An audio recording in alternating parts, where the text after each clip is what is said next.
Hello friends, welcome to my YouTube channel Dharma's world. Friends, డిఎస్సిలో విపరీతమైన పోటీ అయితే కనిపిస్తూ ఉంది. అటు స్కూల్ అసిస్టెంట్, ఎస్జిటి, పీజీటీ పోస్టులతో పాటు ఇటు క్రీడా పోస్టులు అంటే స్పోర్ట్స్ కేటగిరీలో పోస్టులకు కూడా విపరీతమైన పోటీ కనిపిస్తూ ఉంది. 421 పోస్టులు క్రీడా కోటాలో ఉంటే వాటికి 3411 మంది దరఖాస్తు చేయడం జరిగింది. క్రీడా కోటా ఉపాధ్యాయ పోస్టులకు ఈ పోటీ చాలా తీవ్రం అని చెప్పుకోవచ్చు. డిఎస్సిలో క్రీడా కోటా కింద కేటాయించిన 421 ఉపాధ్యాయ పోస్టులకు ఇప్పటి వరకు 3411 దరఖాస్తులు వచ్చాయి. దరఖాస్తుల సమర్పణకు ఈ నెల 31తో గడువు ముగుస్తుంది.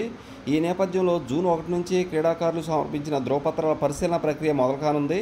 ఇందుకోసం రాష్ట్ర క్రీడా ప్రాధికార సంస్థ శాప ఆధ్వర్యంలో ఏర్పాట్లు చేస్తున్నారు. ప్రభుత్వ ఉద్యోగ నియామకాల్లో క్రీడాకారులకు ఇప్పటివరకు ఉన్న 2% రిజర్వేషన్ను కూటమి ప్రభుత్వం 3%కి పెంచింది. ఈ క్రమంలో చేపడుతున్న ఉపాధ్యాయ నియామకాల్లో క్రీడా కోటా కింద కేటాయించిన 421 పోస్టులకు రాత పరీక్ష లేకుండా అర్హుల ఎంపిక ఈ నెల 2న నోటిఫికేషన్ మరి ఏదైతే నోటిఫికేషన్ వెలువడిందో దానికి సంబంధించి ప్రస్తుత ప్రాసెస్ జరుగుతుంది. రాష్ట్ర, జోను, జిల్లాల వారీగా పోస్టులు కేటాయించారు.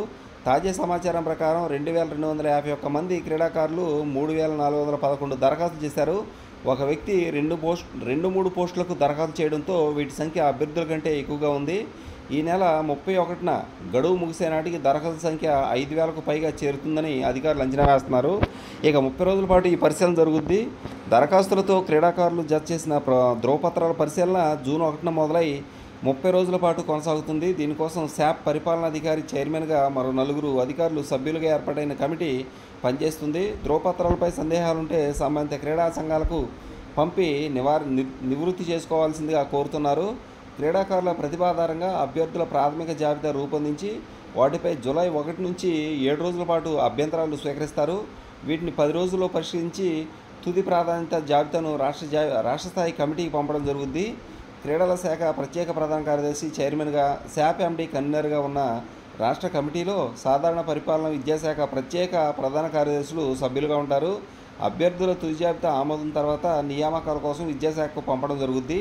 దరఖాస్తుల పరిశీలన, అభ్యర్థుల జాబితా ప్రక్రియ గడువులోగా పూర్తి చేసి పారదర్శకంగా నియామకాలు చేపట్టేందుకు చర్యలు చేపడతామని శాప్ మేనేజింగ్ డైరెక్టరు పిఎస్ గిరీష తెలియజేశారు. ఇది మొత్తం మీద 421 పోస్టులు, 3411 దరఖాస్తులు.